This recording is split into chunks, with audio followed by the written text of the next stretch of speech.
යසුපීටයි සුබ දවසක් ඔබ සියලු දෙනාටම. අද දවසේදී ඉතාමත් ආදරයෙන් සහ ගෞරවයෙන් යේසුස් වහන්සේගේ නාමයෙන් ඔබ සෑම කෙනෙක්ම පිළිගන්නා අතර 2026 වර්ෂයේ අප්‍රේල් මාස 2 වන දින අද දින දෙවියන් වහන්සේගේ මනුෂ්‍යව එනම් අපගේ ආත්මික පියාවන ගරු සැමුවෙල් චන්ද්‍රදේවගතුමා විසින් අප වෙත ගෙනෙන්නා වූ අස්වැන්නේ අභිමුඛයට අපි හැම කෙනෙක්ම සවන් දෙමු. මම රෝගයේ මරණයෙන් අවසන් නොකරමි. නමුත් යේසුස් වහන්සේ ඒ අසා ඒ රෝගයේ මරණය පිණිස නොව එයින් දෙවියන් වහන්සේගේ පුත්‍රයා මහිමයට පමුණුවනු ලබන පිණිස දෙවියන් වහන්සේගේ ගෞරවය සඳහායි කීසේක. යොහාන් 11 වන පරිච්ඡේදයේ 4 වෙනි පදය. සුද්ධෝ ලියවිල්ලේ ඇති වඩාත්ම සංවේදී සහ ලස්සන ආඛ්‍යාත වලින් එකක් වන්නේ ලාසරස් මරණයෙන් නැගිටීමයි. ඔවුන්ගේ ආදරණීය සහෝදරයා අසනීප වූ විට දුක් වූ සහෝදරියත් සමග අපි සියල්ලෝම සංවේදනීය කරන්නෙමු. ඔහුගේ සෞඛ්‍ය වේගයෙන් පිරිහෙන විට ඔහුගේ වේදනාව වැඩි විය.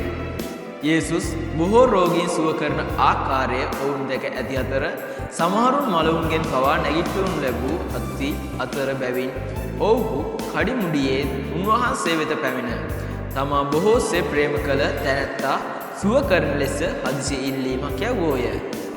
කෙසේ වෙතත් බෙතානියෙන් මෙම හද කම්පා කරවන පණිවිඩය ලැබුණු පසු යේසුස් වහාම තම සැලසුම් අවලංගු කර උදව් සහ දිරිගැන්වීම ලබා දීමට ඔවුන් වෙත දිව ගියේ නැත. ලාසරස් අසනීපයේ සිටින බව අසා යේසුස් වහන්සේ ඔහු සිටි ස්ථානයේ තවත් දින දෙකක් රැඳී සිටියේදී උන්වහන්සේගේ ප්‍රමාදයට හේතුව ප්‍රේමයේ ඌනතාවය හා ස්වාමින් වන යේසුස් වහන්සේ නැවත යෙරුසලමේදී තම මුහුණ පෙන්වනොත් උන්වහන්සේව මරා දැමීමට පෙළඹූ යුදෙව්වන්ට ඇති බිය නොවේ. ඔහු තම ව්‍යාකූල අනුගාමිකයින්ට මෙසේ පැහැදිලි කළේය. මෙම අසනීපය මරණයෙන් අවසන් වීමට නොව දෙවියන් වහන්සේගේ මහිමය සඳහා වන අතර එමගින් දෙවියන් වහන්සේගේ පුත්‍රයා මහිමයට පත්වේ. යේසුස් වහන්සේ අදහස් කළේ ඔහුගේ මිතුරා ශාරීරිකව මිය නොයන බවයි. ඔහුගේ මරණය ඔහුගේ අසනීපයෙන් අවසාන ප්‍රතිඵලය නොවන බවයි.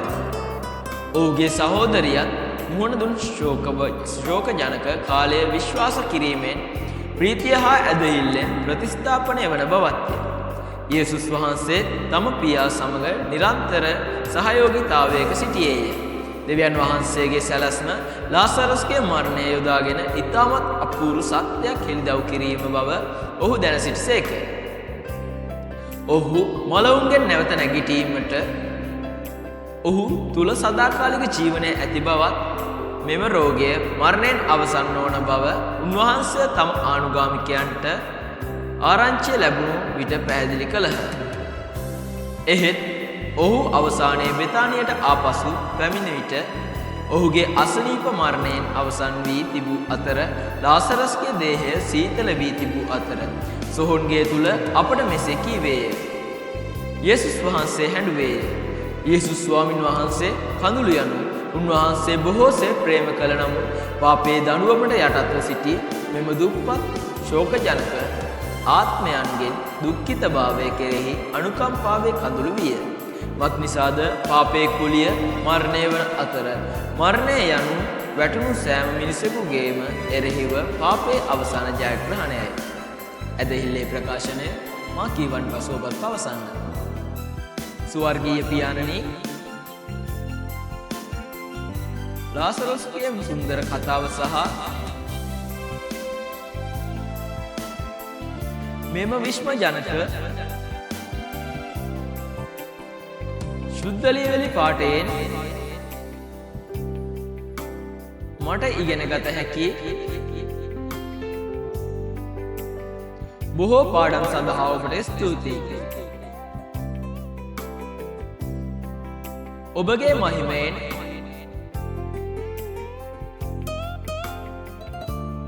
හීනවන සියල්ලන්ගේ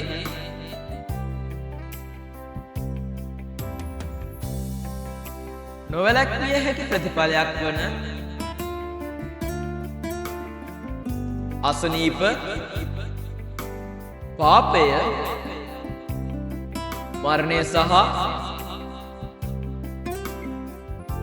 නිරය අප වෙනුවෙන් ස්වාමින් වන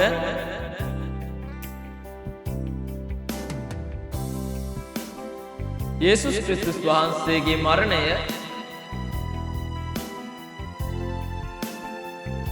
භූමදානය සහ නැවත නැගිටීම තුළින්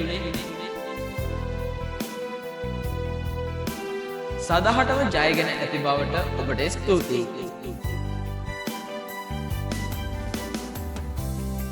ඔබ වහන්සේ ජීවමාන නිසා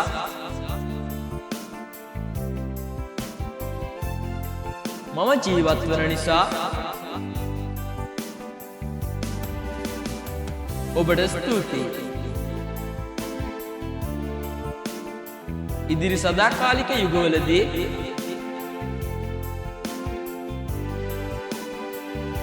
ඔබගේ ප්‍රශංසාව සහ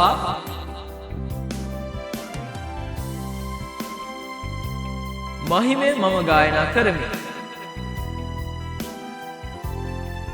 යේසුස් වහන්සේගේ නාමයෙන් මම යාඥා කරමි. ආමේන්.